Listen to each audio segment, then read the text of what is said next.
încredere în ochii tăi în seara asta minunată, fiorul dorului în ei atât de magic mă-mi bate. Îmi place să te văd așa, frumoasa mea îndrăgostită. Eu vreau ca în toată viața mea să-ți văd privirea fericită. Fii fericită, draga mea, fii fericită în ziua toată, și zâmbetul pe fața ta să nu se șteargă niciodată. Să-ți fie inima mereu precum e crinul dat în floare, regina sufletului meu, cea dulce și fermecătoare.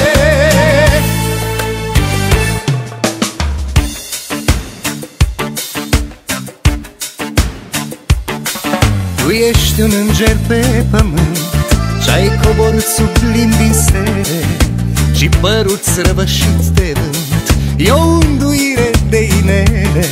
Te văd și-n visul meu mereu, plutind ca lebăda pe apă. Mă cheamă tandru glasul tău, de parcă mi-ar cânta la harpă. Fii fericită, draga mea, fii fericită în ziua toată, și zâmbetul pe fața ta să nu se șteargă niciodată. Să-ți fie inima mereu precum e crinul dat în floare, regina sufletului meu, cea dulce și fermecătoare.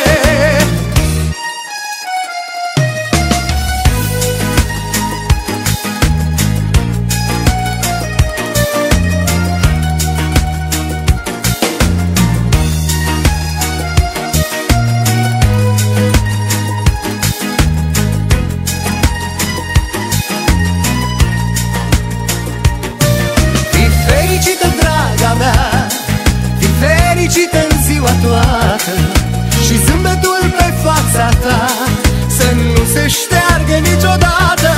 Să-ți fie inima mereu precum e crinul dat în floare, regina sufletului meu, cea dulce și fermecătoare. Regina sufletului meu, cea dulce și fermecătoare.